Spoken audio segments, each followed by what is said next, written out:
Hi again. Yes, this is another book review.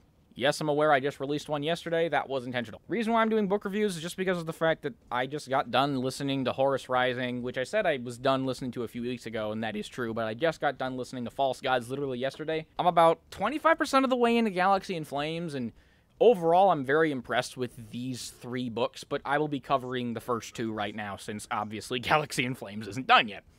So, Horus Rising follows Garviel Loken. He is the captain of the 10th Company of the Luna Wolves Space Marine Legion, being led by Horus, the Horus H. Heresy. He wasn't heretical yet, but soon. And it starts off with them assaulting a planet, and it starts off with the line, "I was there when Horus slew the Emperor," as like a cheeky joke, because in reality it's the Emperor of this planet, and it's rebelling, and they're trying to invade.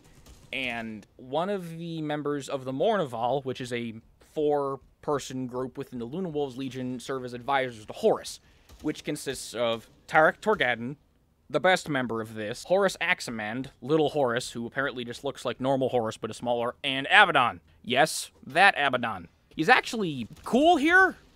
Like, I like him in 40K because of the Black Legion books, but I was surprised how much I actually enjoyed Abaddon's character while he wasn't being a complete tool. And Loken, after basically leading the charge against this Emperor dude on this planet, gets promoted to be part of the Mournival. And he starts being closer with everyone else in the Legion. He actually gets to talk and spend time with Horus. And there continues to be rebel elements on this planet, which is called 6319. Because not every planet has a name, so I guess it's the Weyland-Yutani LV-426 school of thought. And he starts hearing whispers, and I'm going to lay it out here. It's demon shit. It's chaos. This planet unleashed chaos because we're trying to protect our planet, and we do not want the Imperium to continue to mess with us. And he ends up going into this cave after following this space marine named Jabal. And he ends up getting possessed by a demon. And this sequence where he ends up getting possessed by a demon is actually quite scary. It's like Evil Dead meets 40K, and it's awesome. He starts mutating and growing extra arms, and his head starts to turn into like a wolf or something. It's like a bunch of teeth. It's awesome. And there are a few remembrancers on the ship. These are basically space historians. There are quite a few characters. Euphrates Keela, who is a very major character through the entirety of the Heresy series. Ignace Carcassy, who is a bit of a controversial character on the ship. He's writing this anonymous poetry that is a bit heretical in some ways, at least according to a bunch of people. He pisses off a lot of people. And then Mercedes Alatin, who is the personal remembrancer for Garviel Loken. A bunch of people see this. Keela, in particular, sees this demon stuff. Doesn't believe any of it. Loken's completely shaken because this guy who gets possessed by a demon kills like 3 different Space Marines, which doesn't happen ever. Like, this is the first time you ever see Space Marine on Space Marine combat from the perspective of another one. And before this point, Loken is this, I am a Space Marine, I am a strong, I am a son of Horus, I am a Luna Wolf, I will do the right thing, oh god, what the hell is that? And it's so well done. And Horus eventually sits down with him, and is like, hi, there's stuff in the warp, it's just aliens or loose balls of energy, this stuff kind of happens, don't worry about it. Now, obviously you and I know that that's not the case, and there's demons and shit, but no one knows that because the Emperor doesn't like telling people things. And as the book goes on, there are a few other characters that show up. They have to go to this planet to fight these spider people, and you get to actually be introduced to the Emperor's children, and you get to see Eidolon and Lucius and Saul Tarvitz, who's the best Emperor's children. I also like Lucius because Lucius is funny. A lot of people don't like him. I like him for the reasons that people don't like him. And you start to see the interactions between all of the different legions. Sanguinia shows up at one point. So does Dorn, and apparently Dorn was the one who actually gave the personal recommendation for Loken to be part of the Mournival. You also get to see Sigismund in this book as well, who says the grim darkness in the far future, there is only war line in you know, the thing that's in the beginning of every game or book or like box for Games Workshop? Yeah, He says the thing, and a few more stuff happens, minor stuff. It's mostly just world building, and then we end up getting to the Interrex, and then Erebus shows up. The Interrex are a human-descendant alien species that may or may not be mutated. I think they might be, but they're very different from the Imperium, and they're aware of what chaos is. And Erebus, oh boy, I fucking hate Erebus. Erebus is a tool, and he was sent there, spoiler alert, by Lorgar, Primarch of the Word Bearers, because the Word Bearers have fallen to chaos. And there is this blade that the Interrex have. And negotiations between the Interrex and Horus break down, because the Interrex are like, you stole this thing! We can tell there's chaos within you! And Horus is like, what are you talking about? Well, no, it was actually Erebus who stole the frickin' knife thing and took it back to the Vengeful Spirit, which results in a complete decimation of the planet, and everyone's just dead. And that is where the first book ends. I know that's a very loose summary of the first book, but there are a lot of things that happen, and those are the major story beats. But this sets up the... Also at the end of the book, the Luna Wolves become the Sons of Horus. Personally, I prefer the Luna Wolves to the Sons of Horus, because I'm just not a big fan of that color of green. Also, the Luna Wolves sound infinitely cooler to me. That's just... I don't know. That uniform armor look is just awesome. Really begins to set up several things. This book sets up the Imperial cult beginning to be a thing, because Keela, whatever her name is, she begins to cope with this stuff that she saw, because she saw the demon and everything else. She took pictures and this and that or whatever. She talks to Loken about it. But at the end of this scene where she has a conversation with Loken, she pulls out this little wooden statuette of the Emperor of Mankind to pull out this pamphlet. The Imperial cult is starting to become a thing here, and as we see, I'm going to talk about false gods in a second, it starts to become a major thing, and I pretty much by the end of the Heresy series, because I've read The End in Death, Part 1, the Imperial cult isn't anything but name in full force effective, so it's kind of nice to see that progression from A to B, and you really get to see those seeds being planted in Book 1. So, on to False Gods. This is the book where Horus falls to chaos. He gets manipulated by Erebus because they end up going to this planet, the moon of Davin, and because one of the fleet people that was left to occupy and govern the planet after the planet was brought into compliance has now rebelled. So they end up getting sent to this moon of Davin. There are no problems between the Mournival or everything else. Erebus is there and pulling his crap again because he decides to get into a direct argument with Horus, and it's just like, actually, no, the planet's no longer in compliance because Mr. Man rebelled. It was some Imperial general. I forget his name, but he's basically been turned into a Nurgling demon thing. Not a Nurgling, he's basically like, I think, it's not a great unclean one, but he's basically just completely messed up. And Horus is pissed off. He doesn't know that there's chaos stuff yet, but Erebus certainly does, because Erebus seems to know everything. He's the puppet master pulling the strings, and Lorgar's very, very happy about it. So they go down to this moon, and you get this sequence where Loken and the rest of the Mournival are surrounded by this yellow, dense fog. It is completely, you can't see.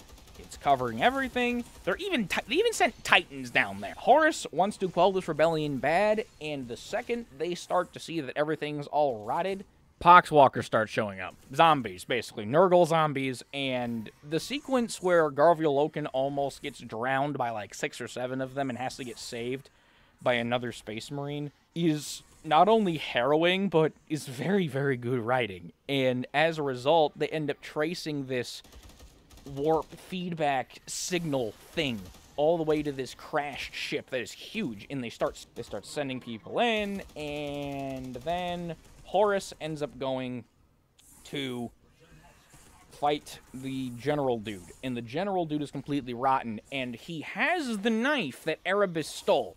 Now, Horus doesn't know that that was the blade that was stolen by Erebus, and he ends up getting cut with it. He ends up killing the Nurgle dude, And at this point, this is where Horus gets sick. And this is where Horus ends up getting taken by Erebus to doing stuff with all the lodges. And then this is where he gets shown things. He's getting manipulated by Erebus. This is where Magnus tries to come in and stop him from falling to chaos.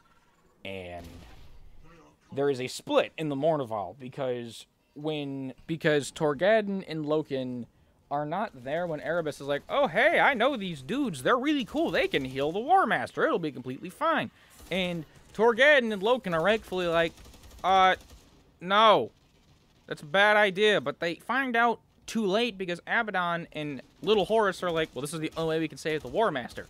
And there is a consistent theme in this book. Loyalty to the Imperium or loyalty to your legion and to your leader. Because Loken is willing to fight against his brothers for the sake of the Imperium, along with Torgadden. Horus and Aximand are loyal to Horus, and only to Horus. And you really start to begin to see this split. And, of course, Horus, he does fall to chaos. And after he comes out, a few months pass, I believe. And you can immediately tell that there's a tonal shift in the book. Like, the second the chapter changed, I just felt that there was this change in the tone and what was going on. Because dissenting voices start to get killed, and it's completely redonkulous. It's just going insane. And the end of the book has it so that they're going to rebel. The whole, oh, we're going to take down the Emperor thing happens at the end of this book. And the Mournival is basically gone. Loken and Torgadden are on the outs, and the setup for the Istvan III drop site massacre is here. It happens. That's what the entirety of the next book is about. And I'm about 2.5 hours in, and the drop site massacre hasn't even started. And all the while, you're starting to see the seeds of everything that's happening. Angron gets introduced. The world leaders are clearly on board, along with the Emperor's children. It's heavily implied that, and I found out that in the third book that was the case. These two books build this sense of dread, because in the end, last 20% of the second book, I just felt this dread, because I knew what was coming. Like, the first book, I felt good. You fought demons and stuff like that, but Erebus is there, but you don't really feel it. Like, you know he's there, but you're dealing with the feelings of Horus and him trying to not deal with the responsibilities of War Master because he doesn't want to be it. He feels incredibly resentful towards his father because his dad, the Emperor, did not tell him anything about what he was going to do. He was like, alright, see ya, I'm going back to Earth. Don't mess it up, Horus. All your brothers, listen to Horus. I'm gonna go run some errands for God knows how long. And then, after 5 minutes, everything just goes to complete and utter shit. And Horus did not want to be War Master. It is very apparent to me, especially in the second book and in the first book, where he says, Father, why have you forsaken me? Because he resents his dad. He doesn't want to be War Master. At all. And there's even a sequence in the second book where he's talking about his brothers, where the only people that willingly said, congratulations on becoming War Master, was like Sanguinius, Dorn, Fulgrim, and a few others, I think. Mortarion, I think, might have. I mean, everyone else was like, I could have done that job. I mean, he mentions the Lion and Guilliman in particular. Personally, I feel like the Lion should have been the War Master, but that's because the Lion's one of my favorite Primarchs. Not to say that I dislike Horus. I love Loyalist Horus. Throughout the entirety of the first book, I could immediately see why he was picked as War Master. He was charismatic, he knew how to get around, he was incredibly engaging, he listened to people. I mean, the Lion is Captain McMurder, and Guilliman teaches you how to file your taxes. They're not very personable people. Horus is. And I guess you can make the argument for Dorn to be that, but Dorn's a bit too much of a brick. The only real obvious answer would have been Horus. But the problem is that Horus has this imposter syndrome where he doesn't feel like he deserves this honor. But at the same time, he does, because his ego starts to get inflated in terms of the second book. Because in the second book, he is overcompensating. He is trying to prove to himself after the failure of the negotiations with the Interrex, which he did not know were his fault, because Erebus fucked it up, that I am a War Master. I am able to do the thing. And he didn't. He couldn't because his judgment was clouded. And everyone before him, before going into this big-ass crashed Nurgle spaceship, was like, maybe it's a good idea if we don't go in there and just orbitally bombard this and just leave it at that, because that might be the best option to do this. But he's like, no, I'm going to go in, I'm going to do it. No balls. And he paid for it. He failed. You got to see this guy who throughout the entirety of the first book, because my favorite character in Horus Rising is Horus, because of how interesting and how likable of a character he is. Loken as a character is really, really great. He is the Space Marine-iest Space Marine I think I've ever seen. Like, next to Uriel Ventress, he's probably the most relatable Space Marine that I've seen in fiction. Saul Tarvitz is really, really great. Torgadden, who's probably my favorite Mournival member, is also, because he's this funny, smart-ass guy. They're all really great characters. Horus Aximand is a bit of a brick. He doesn't really have much character development. He's just kind of there as one of the members of the Mournival, and Abaddon's a complete ponce. He kind of speaks with this, actually type of cadence, where he feels like he's incredibly superior, but make no mistake, the man's a complete brick. He is a brick. It says multiple times throughout the books that he is the biggest of all of the Space Marines that are in the Luna Wolves. He is a complete and utter tank, and he is loyal to Horus for a fault. The Remembrancer characters, Euphrates Keeler, who, in the second book, the Imperial cult starts spreading everywhere. I mean, their Titan work cruiser on it, Imperial Guard, everyone and their mother seems to be having these frickin' pamphlets that she just keeps throwing around everywhere, and it starts to become a problem. It really starts to become a problem. And there's this one sequence where there's this character named Cinderman. He was around in the first book, but he's not really around a lot, but when he is, he ends up doing some pretty decent things. He gives Loken this book that tells him about some demon stuff and gives him some closure, but also concern at the same time about what he's going to have to deal with, because he's still wrestling with the demon stuff and Jubal getting possessed. But Cinderman finds the Book of Lorgar in the Vengeful Spirits archives. Now, this is not the Lectitio Divinitatis, which is the book that Lorgar wrote anonymously, proclaiming that the Emperor of Mankind was a god. This is basically the Necronomicon Ex Mortis equivalent for Warhammer, and they start reading from it, doing like some translations or whatever, and a demon pops out on the Vengeful Spirit.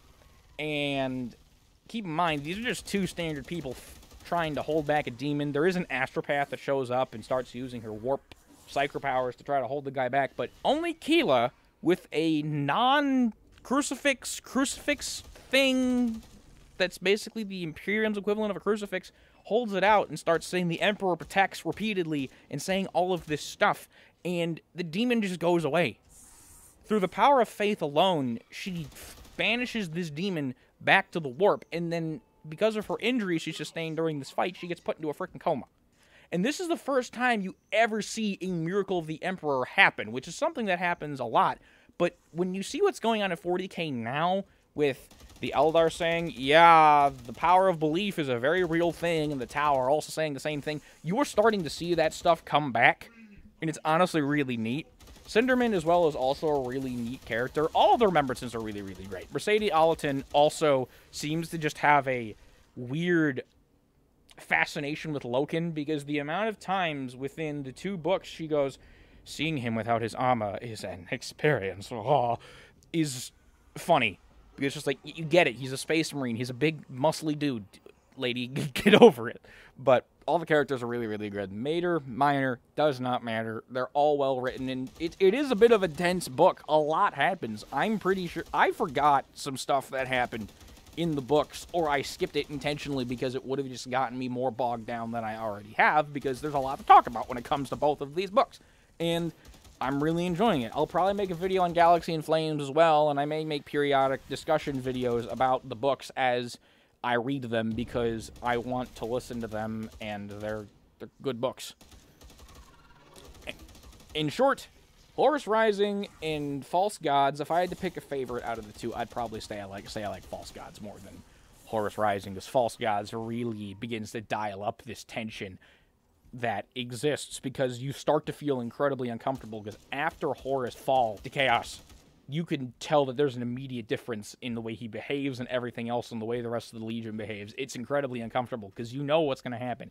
It's like in the last 4 episodes of the Clone Wars when you know Order 66 is happening, but you are waiting for the pin to drop. It's like that on a bigger scale, and it's really, really well done. Overall, I really like both of these books. And yeah, that's the video. Have a good night, everybody.